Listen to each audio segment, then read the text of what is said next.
Hey everybody, Mark Herman, aka LA Bengals fan on most of the major platforms, and I'm joined here as always with Jake Circus of the Jake Circus podcast, and this is the Jungle Talk OTA Minicamp recap with some other news. It's the kind of stuff we have to reach for when we're kind of in this void in between. This is a sports void in general because the NHL playoffs are over, the NBA playoffs, championships over, and we're in baseball games, but we're like they're not even significant yet. It's a 162 game season, so it's just this.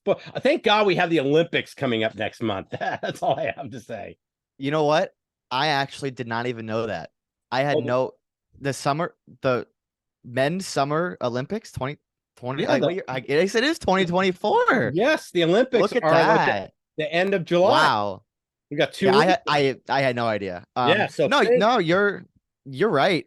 Generally the summer, I watch baseball every day. I bet on baseball every day, but the last couple of years at least is when I've really, dialed in my NFL and college football prep.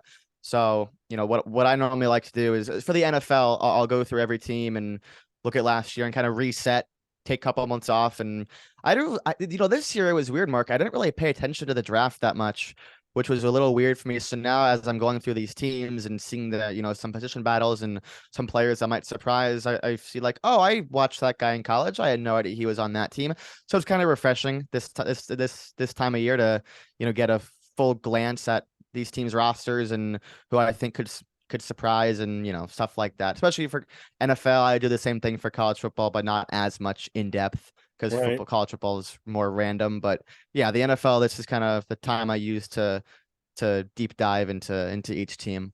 Yeah. So, well, before I forget, if you don't subscribe, please subscribe. It's all we ask. All you're saying when you hit the button is that you're supporting the channel. We're not asking for money or anything else.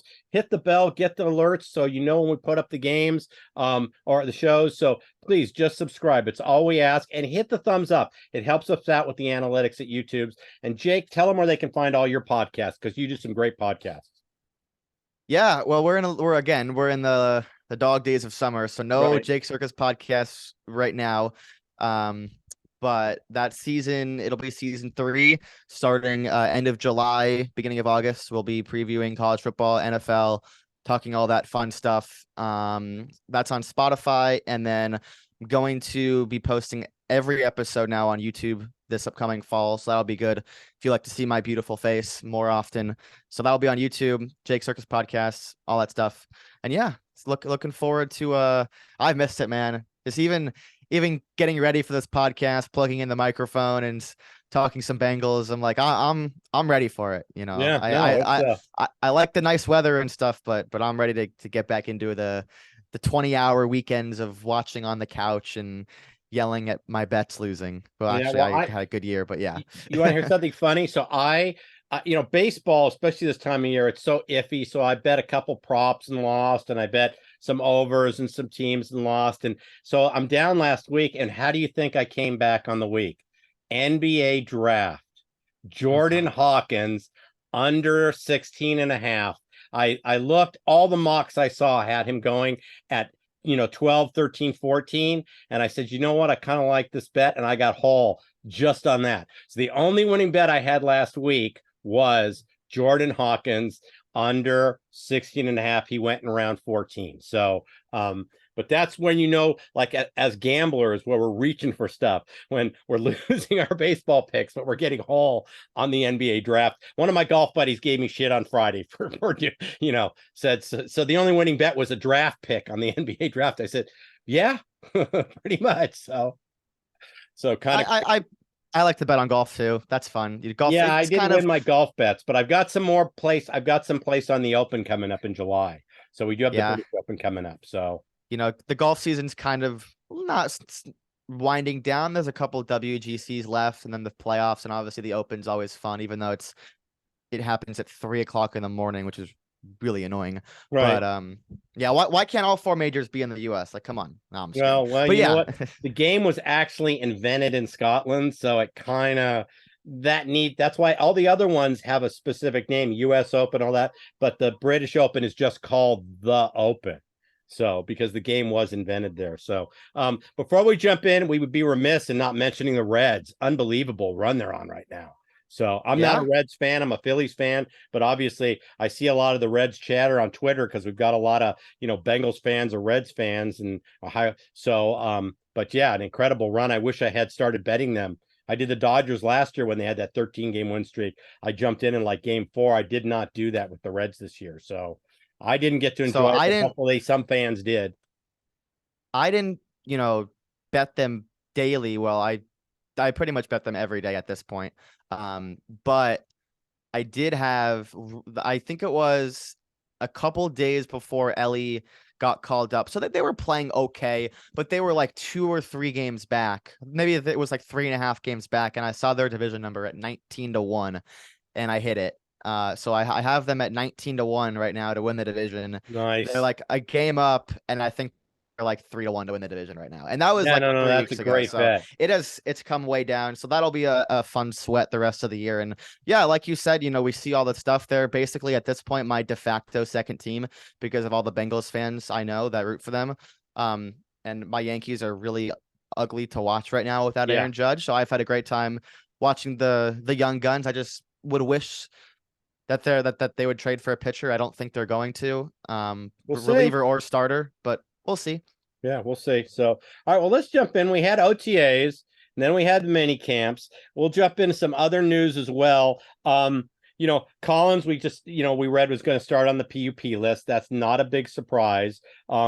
Jonah's going to have to put his feelings aside and just put up a good year on film. Who knows? Maybe we re-sign you. If not, you're going to get the contract that you want from another team, and that's all going to start with you. And maybe you get a ring out of the deal. Come on, there's nothing but good things in your future. So, Jonah's going to have to, kind of step it up and cast his ego aside and play football with his id. Yeah, I feel like that was the sense that I got from his interviews that he did during camp and OTAs. I think that he has been able to set aside his feelings for the franchise and been able to continue with the team and separated that, because some guys can't do that. Some guys think that the franchise just has, they take it personal, especially in the NBA. It's always personal. Everything's personal, which it's obviously not the case.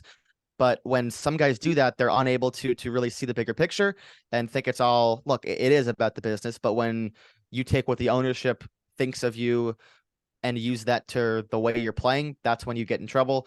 And for Jonah, I think it's been the opposite. I think he's been reluctant a little bit to maybe fully accept the right tackle, but we're slowly getting into that area where the season's starting soon, and Jonah's going to go balls to the walls. And look, I think it's mutually beneficial for Jonah to play well. It's as simple as that. Like, yeah, Jonah's under contract with the Bengals for 1 more year. It is mutually beneficial for the Bengals to get a great year at a position they have not had a good year at in about 4 or 5 years. Yeah. Oh, even in our Super Bowl year, and it's mutually beneficial for Jonah to put good film on tape. He's not going to get paid as much if he's a right tackle, but if he plays well, he can leverage his way into maybe becoming a left tackle for a team that doesn't have one. Right. Exactly. And I think Collins has said all the right things and also kind of told him in behind the scenes and through some tweets that, it's that you need to step up, and you need to play for the team, and everything's in front of you if you just put up a good year. So yeah, look, Collins was bad last year. Jonah wasn't necessarily bad. Jonah had a pretty good year, but Collins was bad, and then he got hurt at the end of the year. Now, obviously, we would have loved to have Lil Collins in the playoffs. Right. I think he would have been better than what we actually had, but he wasn't good last year, and now he's hurt. So deservingly so, the Bengals made that move for Orlando Brown. It just, Jonah was in the crossfire, having to switch to right tackle, but the Bengals saw the opportunity. And I don't think any fans or anyone on the team necessarily thinks that Jonah should be taking it personally, as should Leal. It was a great move for the franchise to get a big time left tackle, someone who is a better player than Jonah Williams. And look, I think Jonah has started to realize that. Obviously, Collins has realized that too. And, great opportunity for Jackson Carman in preseason in the first couple of weeks of the year. Yes. To be ready when his number is called. I hope it's not called, please. I hope it's not called. And Jonah and Orlando Brown have wonderful, healthy seasons. but that's kind of the case. But I think the problems that the Bengals are having, they're better problems than what they were 3 years ago, Oh because yeah. now because When the problem now is they have to make sure that their good players are okay with moving. 3 years ago it was, why don't we have any good players? right. That was the problem 3 years ago. Now it's not the Well, case anymore. look at the names we're talking about in the offensive line room, and the fact that you have Collins and Jonah, and then you have Orlando Brown. I mean, we're not talking about Spain and some of the other people that we had, before. So definitely better people in the room. And the interior, one more thing on the O-line, the interior was such an issue for 3 years. And last year was really good. Wilson was an outstanding rookie. He was one of our best rookies Absolutely. last year, if not the best, from the 2022 class. He was amazing. And then obviously Karras played. He missed one game. Karras might have played every game. And then Right. Kappa getting fucking hurt like for the first time ever and missing the playoffs, which that sucked. Yeah. But yeah, the interior was awesome. That was not an issue at all last year. I think this year that with Brown, they'll be able to run the ball to that side more. So Right. it's all looking up. And Yeah, I I think agree. that's been the sense that Hey, everyone's gotten in camp. 9-1. That's our odds to win the Super Bowl. 9-1. I mean, it just tells you where we're at and where the gamblers think we are going into it. Because you can hear players and a lot of opposing teams' fan bases, and we can go into the whole. It's weird how Kansas City has now become this enemy in the social media. We see more posts about Mahomes. Mahomes was hit by a car, and then it's a car hitting a trash can, and I'm like, why are we putting this stuff up? Why are we responding? And the Chiefs guys are doing the same thing, and I just kind of shake my head because, let's do our talking. I'm a Marvin Hagler guy. He did his talking in the ring. He wasn't like some of these boxers that do it at the press conference. He just showed up and did it in the ring. And I'm like, let's just show it on the field. You want to shut him up? Let's start the season 6-0. That's how you shut people up. Real simple. So Bengals have a really high win total. You mentioned the 9-1, but 11.5 is tied for the most. Them yeah, and no, KC, 11.5 wins. there's not a lot. I'm looking, if we're shifting quickly over to the gambling side, I'm looking at, comeback player of the year, stuff like that. I'm kind of looking at those categories, although Well, comeback player of the year is going to be won before the season starts. I mean, if Damar Hamlin plays a snap, it's going to be if he's just him. on a roster. I know, and it's a shame because there's some really nice bets for like Russell Wilson and people like that could be, you're looking 10-1, 12-1. Yeah. Those are nice bets, but with Hamlin, yeah, it's how it goes, man. I know. It is what it is. Hey, any news? I keep thinking that the Bengals are going to ask for Mixon to take a pay cut or at least restructure, and we haven't had it yet. So have we heard anything on those lines? Have you read anything about a possible restructuring of Mixon or? No, it doesn't seem like it, but it does seem like this is going to be it for Mixon. So one last hurrah. But I think, I think that if they kind of told us like exactly how they view the running back room, because Pirine was out and they replaced him with a young gun, Chase Brown, who's going to be able to protect Burrow. I am really interested to see the run that he gets in the preseason in August. That'll tell us a lot because they still have Chris Evans, who's going to be probably a gimmicky guy, special teams, but he'll get. If it's already year 3 of Chris Evans, so it's coming up. I mean, he's halfway through his rookie contract. He hasn't really shown anything, but with Pirine gone, or Pirine gone, Evans will probably get some more run, and Brown and Mixon for people who play fantasy. I wouldn't obviously touch Mixon. He was so bad last year. It might be like, do you remember, Mark, when Jeremy Hill was a rookie? And it was him and Gio, or no, it was Ben Jarvis. It was Ben Jarvis and Jeremy Hill. And Jeremy Hill and Gio was still there, but he was more of like a third down guy. Right. And then Jeremy Hill. Wait, no, it was Hill. Sorry, when Mixon was young. My bad. Sorry, when Mixon was young and Hill was trending downwards because Hill was the starter for a couple of years. It was Hill and Mixon was so good that every time they gave him a series, he was really good, and he started scoring touchdowns as a rookie, and the next year was his job. So that's probably what's going to happen with Chase Brown. It's the same cycle. Mixon's now older. He's a lot slower. He can't stay on the field for 3 downs anymore. Chase Brown needs to earn his runs and his drives, and when he does, it's going to be his job to take. And he's the perfect guy for that. He's experienced and checks all the boxes. Yeah, I was golfing at Pelican. I went on vacation a couple weeks ago. Those of you Pelican don't know, Hill, great Pelican course. Hill. Oh, I played the I've North played it. Course. For Yep. those of you who aren't familiar with Southern California, if you want to know where Pelican Hill is, you go towards Newport Beach and just follow the smell of money, because that's where Pelican Hill is. Great Yes, course. green fee is $500 to play, but we got a deal 300. But the bottom line is one of the guys that got added to our twosome is the head of analytics. I'm not going to mention the football team, but he's the head of their analytics department. I looked him up on the front office. He came from that team's scouting department. Okay, great guy. So now you got to imagine, I'm at Pelican and I'm golfing with the head of analytics for an NFL team, and we were talking and we started discussing Chase Brown. And we both felt, and we were talking because he's from scouting, he's got a deep understanding of some of these deep picks. And he thought, we both agreed that Chase Brown could have a breakout year. This could be a huge year for him, that this is a great landing spot for him, and the talent level's there. And it was a big topic of discussion. Like I said, and this is another AFC team. So he's very familiar with us. And it was just funny that what a perfect person to get added to my group, right? At Pelican. There you go. So it was Pelican's a fun course. I played it a couple years ago. It was fun. Beautiful. Oh, yeah. Like I said, head towards Newport, just follow the smell of money. You'll wind up at Pelican. So so that's the Mixin pay cut. Let's talk now the Burrow contract. He did a presser last week and they asked him and he said all the right things. Hey, everything I want to say is already out there and all this. But I really, really get the vibe that he has the Brady mindset, that he's thinking about, we need to leave some money for T, or at least have to leave money for Chase to be able to be signed next year. I mean, he's thinking globally and not about him squeezing the Bengals for an extra $5 million a year. So I just kind of got that vibe from it, and maybe I'm just being the ultimate optimist, but that's kind of the vibe I've gotten from Burrow from the beginning, is that it's going to be a deal. It's going to be a ton of money. Like I said, we're getting to the FU money department when you talk about 40, 45, 50 million a year. I mean, does your lifestyle really change if you make 44 instead of 48?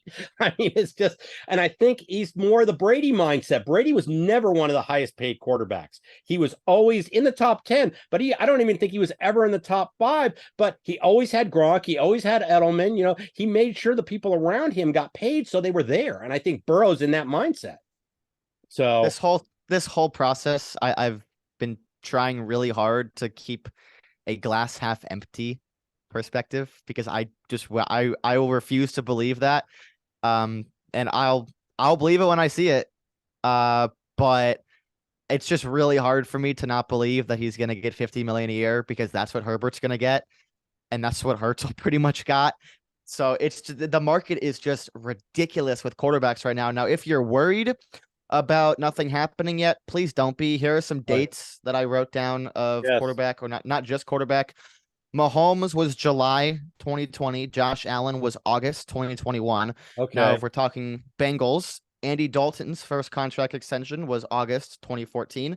Okay. AJ Green's first contract extension was September of 2015. Okay. Remember Tyler Boyd signed that extension as a second round pick. He was July in 2019. And then Carlos Dunlap and Geno Atkins both signed their extensions in September of 2018. So we are in June. Herbert hasn't signed yet. We don't need to worry. I think that everything's being done behind the scenes, as that's how it should be. Probably the same thing with Herbert. So again, I'm leaning to the glass half empty perspective, because I think it's going to be a shit ton of money. And I just refuse to believe he's not going to get 50 million a year in some capacity. Right. And hopefully the Bengals are smart with it and backload it. But maybe they won't. And we're going to, well, I tell you, I still think that Katie Blackburn comes up with something creative. I think, because like with Orlando Brown, we paid him ultimately less than Kansas City was offering, but these players want to be able to say, hey, I was the first to get X. So Orlando Brown was able to say, I got the largest signing bonus ever given to an offensive lineman. He was able to say that, even though it was overall less money, whatever. I think I think they're going to do something creative. And I'm thinking a percentage of the salary cap.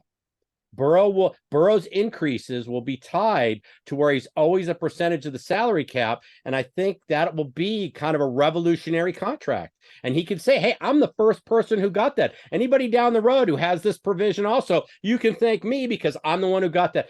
That's kind of where that's what I meant about these players with the money. It's so getting so big that if you want to be able to boast and puff out your chest and say, hey, I got this. I kind of think, and I think that's where kind of we're headed. I'm thinking something along those lines, something different that we haven't seen before. That's just, and I have no evidence to prove it, and there's been no reporting of it, but I just think that's kind of where we're going here. I think that's where we're headed because I saw it with the Orlando Brown deal. They gave him less money, but they gave him what he wanted to be able to say, hi, I was the first to get this. Yeah, so, I mean the Orlando Brown contract, they finally did what every other team does. So yeah. Finally, they increased the signing bonus and the guaranteed money up front, and that naturally lowered the cap hits. So it's a really easy thing to do to manipulate how the contract structures work. But when you're talking, 6-7 year contracts with numbers as large as 40, 45, 50 million, gets a little trickier. The Mahomes contract is going to be known in 10 years as just the greatest steal in the history of anything. It already is.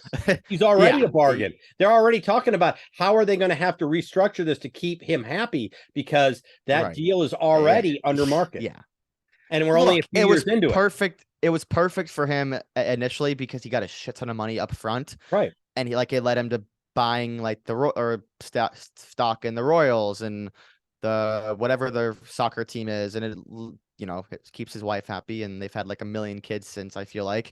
But we don't need to get into that. But yeah, it's the biggest bargain, most brilliant thing that the Hunt family did, and yeah, it's absurd. And I don't know if that's what the Bengals necessarily need to do with Joe Burrow is sign him to a 10-year contract extension, but there's something they're gonna have to do something. I mean, the Eagles even the Eagles were really smart with Jalen Hurts. So he's not making anything for the first 2 years of that. Right. No, and I do think that this contract has Chase in mind for next year. It has to. Because we have to do the same thing. Yeah, and these two guys want to play together, and we want to keep them together, and so just like Gronk was there for Brady, I think you're going to have Chase and Burrow tied together, their whole career. So yeah, no, that's going to happen. I mean, they're going to stay together. They're going to keep this duo together, Burrow and Chase. It's just a matter of how much it's going to cost and how much it's going to affect other positions on the roster. There's no doubt in my mind that Joe Burrow is a Bengal for life, and Jamar Chase is a Bengal for as long as AJ Green was a Bengal, if not longer. Right. Agreed. So, T. Higgins, we were talking before we started recording, and I think you were saying that you thought he was going to be. I thought we might try to work him in after the Burrow contract, but you think he's just going to get franchised this year. So, yeah, I just think the timing is all messed up, but I think that they're going to use the franchise tag as like a de facto 5th-year option because he was selected with the first overall pick in the second round. So they don't have that 5th-year option on him. So that the tag, I forget what it is for receivers. I also forget what the 5th-year option is for receivers, or it's the same. It's just first 5th. It's going to be a big number because you have Kirk's number. You have some really big receiver numbers. So when you're taking the average of the contract, it's going to be a big number. Yeah, the tag is based on, I think it's the top 5 highest paid players at the position. Some weighted formula that they use. Yeah. So it's gonna be bigger than the 5th-year option, but it's better than having to trade him. So it's still gonna be cheaper than what he's gonna get as a free agent or when he eventually signs the contract. That's something they can look forward to next year. And when we have the discussion, Cheeto's gone, DJ's gone. I'm trying not to think about that because we have 1 more year with them, especially DJ. DJ's gonna walk. He's gone. They're not gonna re-sign him. The Bengals don't do that. He's gonna be 30, 29, 30. That's really old for a big boy nose tackle. So they'll have to fill that position. That'll be fun because the Bengals have done super well filling the position of nose tackles over the last 5 seasons. He was arguably one of our best signings over the last 5 years. I mean, he's been the best. He's been the best outside free agent signing in the history of the franchise. Well, I put Henderson up there too. And Henderson was really good. Listen, but we've killed it in the free agent market and the draft, which is why we're 9-1 to win the Super Bowl. So I'm not complaining, but I'm just saying, we'll have to see. And I don't know, maybe some of these guys take a little less to stick around. We'll just have to see where they are. So yeah. Oh, it's hard because I really hope DJ has a big year because we need him to have a big year. And when he's been hurt, our team defense up front has declined. Oh yeah, obviously. It affects the whole defensive line. So here's me saying I hope he has a great year, which will lead him to probably getting a 3-year contract extension at 30 years old, which is something the Bengals will probably elect to not do. But back to T, I think they're going to tag T. And if I had to guess, I think Burrow gets extended sometime between July and August. And then I think that they figure out Logan Wilson and get that done. Yeah. Because that number is not going to be out otherworldly. I mean, he's an on-ball linebacker. 13, 14, something like that. Just guessing. I haven't really looked at the contracts in a while. I know that the Bears signed Edmonds. They got him for big money, but that's still a free agent. So if you're extending, you're gonna get a little bit of a better deal. So yeah, if they can figure something out with Logan Wilson, that's probably what I think they're gonna do. And they're gonna wait for T. And who knows? Maybe when they tag him next year, they won't even tag him and they'll already have a contract in mind. But remember, once the season starts, can't actively extend players. It's frowned upon. That's it. Yeah. Matter of fact, if you franchise tag, the deadline's coming up to do a contract. So right. And then the last thing I had, there was there was an article that was a couple of them out there. You can look on my Twitter feed, but on the Blackburn sisters, there was a really good article talking about the 2 grandchildren of Mike Brown that, or Katie's kids that really have changed the social media aspect of it. Elizabeth and trying to remember the other sister's name, Elizabeth and Caroline. And so all the change in social media, the pushes for our players, all that kind of stuff. I mean, really, you can run it all back to the changing the guard where Katie and Troy took over and delegated this. And you got a younger generation that took on, because our social media was horrible for years. It was just horrible. We didn't promote our own players. We didn't do it. And that's why, we're finally getting Ken Riley in the hall this year. But that should have happened, that should have happened while Ken Riley was alive. I said it for, going back when I was on the Northerners channel. I said, why is Ken Riley? Everybody, 5 people below him were in the hall on lifetime interceptions, and he was still not being recognized. So, but a really good article. So give it a read if you get a chance. I think Local 12 put it up. But I have it. If you scroll through my Twitter feed, I tweeted it out, I don't know, 2-3 weeks ago. So go ahead. No, sorry. I'm just, the family tree is so complicated. I always forget it. So wait, so Katie and Troy Blackburn, that's Mike's son, Mike's daughter and son-in-law. Mike Brown's daughter is Katie. Right. And Troy married Troy. And these 2 are their kids. And Elizabeth is their kid. Right. There we go. Grandchildren of Mike Brown. So there we go. But you could see the difference when Zach was hired. You could see the changing of the guard and how we did everything. You saw the change in how we attacked free agency, the change in contracts, the things like that. All this had to do with Mike Brown letting go of the reins and giving it to people that were more. It's not stuck so much in 30-year-old thinking. Well, it's the most interesting part is the rest of the NFL universe doesn't know. So the Bengals are still connotated with being the cheap old bastards that they were 10, 15, 20 years ago. But that's not the case anymore. But it's funny because as mainstream as they have become, it's been because of the play on the field. And when we talk about the business side of things, it's still, the Bengals are so fun on the field, but they still are held back by their 90 million-year-old owner. But in reality, that's not the case. No, so it's funny. That changed years ago. And that's why That's why the play on the field changed. It was because the play behind Right. it changed. The The way we mainstream hired coaches changed. The latitude they gave Zach, all that stuff. So, like I said, it all. But we don't get covered. The reason why we have a show and why Bengal Jim has a show and why Ace Boogie has a show and all that is because we don't get coverage in the. If you're not the Cowboys, the Steelers, the Packers, the Jets, if you're not one of those teams, we don't get that kind of coverage.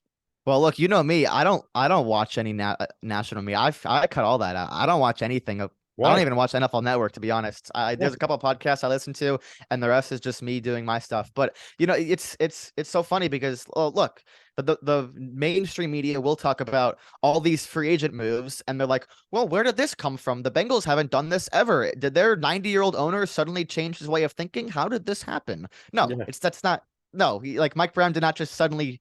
He got old. So that's cycle. It's the cycle of life. He got old, so he doesn't want to do it anymore. Old, and he handed the reins off to people who were better at doing it. And kind of and look, Mike Brown's still getting those. He's still getting that money. It's still coming in. It's no, listen. So he's happy. I bet he's happy. Okay. The last thing, riding around on his golf cart he can still do that. He can still ride around on his golf cart. You'll see him on his cart, and you'll still see him up in the owner's box with this, slouched down with his hat, and looking like his wife dressed him. You still get all that.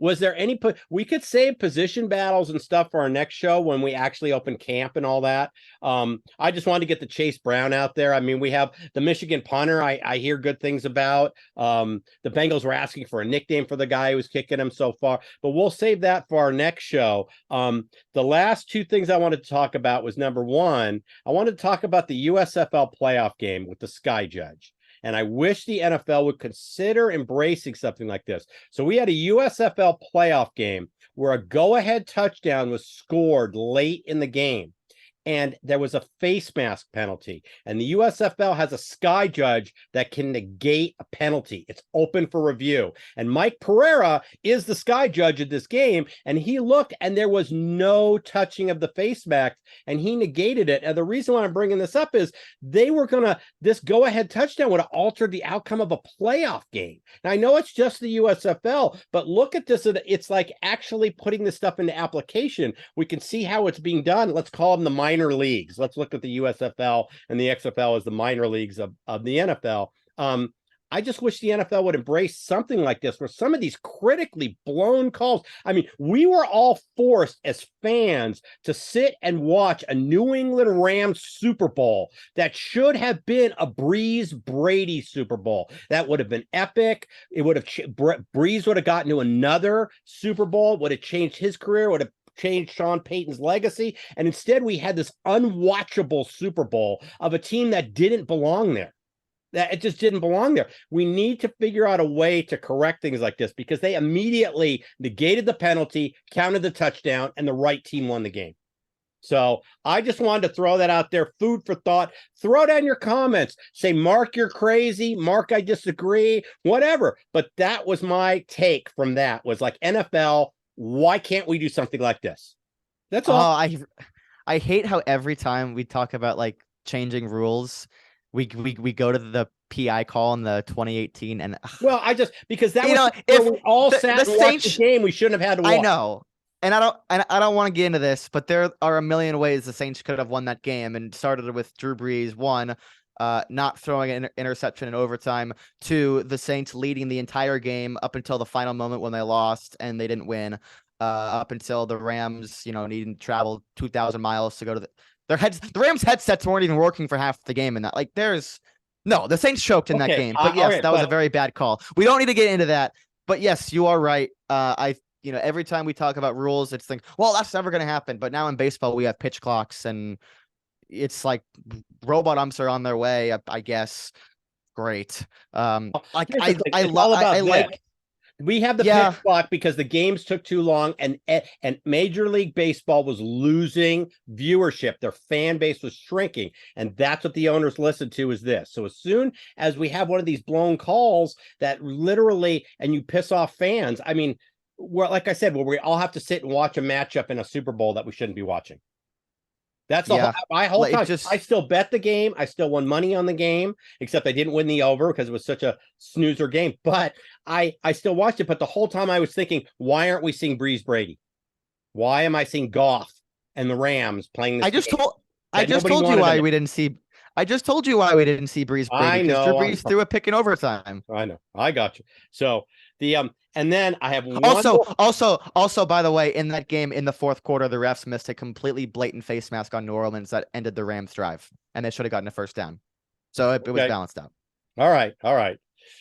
The last thing I want to tell people is we're talking about all these things because there's no news, but that's a good thing. I mean, we have this New England receiver that packed 2 handguns in his carry-on. They were loaded, and he's trying to say, a lot of people, his attorney saying, a lot of people forget that they have loaded guns with them. No, they don't. The fact that we don't have headlines, that we don't have news like that, this is a good time to not be in the news. Unless it's a Burrow contract extension. I don't want to read about Bengal players laid in bars. I don't want to read about any of that stuff. So not being in the news is a good thing. We had a little scare with Mixon. I don't even know what happened there. There's been a couple. He wasn't home. He was. I guess he wasn't. But it was. Hey, we don't need to get into all the legal stuff. But you're right, and that's only until the next player gets banned for gambling. So. Yes. Well, and notice they were not. Were they Bengals that were gambling? Or not banned, but suspended. Well, yeah. No. Hey, if he had bet on his team, then it's a ban for life. But you have the players that I don't understand. And that was the other thing. I talked about that with the guy in analytics that I golfed with. And he said to me, here's was his take exactly. He can't bet on anything. It's not just football. He can't bet on anything or he loses his job. And he's very replaceable because he's a front office person, even though he's a head of a department. He said, I can't bet. He said, I really can't combat too much, but I'm going to tell you this. I can't bet on anything or I lose my job. So I don't gamble at all. If you have the privilege of playing in the NFL, we should have it across the board. You just can't bet, period. You can bet. You could be Michael Jordan and Charles Barkley, who are known big time gamblers. Right now, you can do that after you retire. You can go to the casinos. You can blow all the money you want. You can be on every sports app there is to gamble on, but do it after you have finished your benefit of being a professional player in the NFL. So just once again, you could say, Mark, you're crazy, or you can, put your comments down there. Let me know. I'm just throwing it out there. So you brought up the players gambling. I didn't even have that on my sheet. Okay. The players gambling was a complete audible. Or if you're an NFL player, just, don't use the mainstream apps that have been invented in the last 5 years. Use the sites that have been around for 50 years that I guarantee you athletes 20 years ago were using and never got caught. Yeah, that's because the server was in Costa Rica or the person running it. Yeah, if you want to get your money from Jamaica or China, you can do it that way. That's how people gambled 30 years ago when they weren't in Vegas. I promise you gambling's been around for longer than 5 years, even though a lot of people don't really know that because these apps that let you parlay 45 things were just invented 4 years ago. If you want to, I'm going to throw this out there just as a tidbit. There was a great movie with Justin Timberlake and Ben Affleck called Runner. And he was a Wall Street guy. Justin Timberlake was a Wall Street guy who went to go work for this guy who ran his operation. I think it was in Costa Rica. And it was on a cruise, a ship off the shore in Costa Rica, all this stuff. But if you want to know what the behind the scenes of the gambling outside the United States, how it was run prior to all these apps, watch that movie. I guarantee you it's on Prime or Netflix. Justin Timberlake, Ben Affleck, Runner. Great film. So that's going to be my final Runner. Two runners. Runner. Is that what it is? Oh, you looked it up? Yeah. Okay. Yeah. Very, like I said, very interesting movie just on how the workings of it was behind the scenes and how they ran the numbers and all that. And this was a Wall Street guy, and he took his Harvard or whatever. He was some Ivy League kid on Wall Street, but he was good with stats and numbers, and he took it into the gambling arena to go work for this guy. So interesting movie. Check it out. Throw that down there. Mark, that was a terrible movie. You owe me 2 hours of my life back. Or Mark, thanks for makes for keying me into that. That was really interesting. So, I'll send you a text tonight after I watch it. okay, good. All right. What platform is it on? Help the people out. Tell them what they can see it on. I don't know. I know I'm you can see it probably on just gonna- Prime and pay for it, but it might be on one. I don't know. I'm probably just gonna illegally stream it. So All right, I'll let you hey, know. hey, whatever you got to do, so that's it. You got to remind them where they can find all your stuff. Oh yeah, I didn't tell them to follow me on Twitter because I've been losing followers recently because I have been tweeting Bengal stuff, I guess. Oh, you got tweet red stuff. You'll get more. Oh, there we go. I actually tweeted some red stuff earlier. Well, because I'm like rooting for them now because of my bet. Well, there you go. Yeah. So we'll be talking. Yeah, follow me on ahead. Twitter at Jake Circus. That's where all of my good NFL and college football stuff will be. And then Spotify, Jake Circus Podcast, and then YouTube, Jake Circus Podcast. There you go. And I will. He is on my tweets. It's always my pinned tweet is the current episode, and Jake's link to his Twitter account is always there. So if you're one of my Twitter followers, you want to find him very quickly, just go to my profile, look at the top pinned tweet, and hit Jake's link. So there you have it. So once again, if you don't subscribe, please subscribe. It's all I ask. You're just saying that you're supporting the channel. Hit that thumbs up and help us out. We'll be back in a few weeks with some camp once camps open and everything. I want everybody to have a happy and healthy 4th of July. And Joe Burrow, please don't have your appendix taken out again. No appendix out, no more. And hopefully, like I said, the next time we meet, we're talking, we've got a contract extension, or we're close. I feel like we said that the last 4 episodes, though. Well, we keep waiting. We knew it was going to be a post June 1. We're not even a month off of that number. And now you've just told me that it could be August or September. So just hang in there, guys. Burrow's saying all the right things. He's going to be a Bengal for life. Relax. It's going to get done. Let Katie work her magic. So, all right, everybody. I'm going to say hoot, everybody. Take care.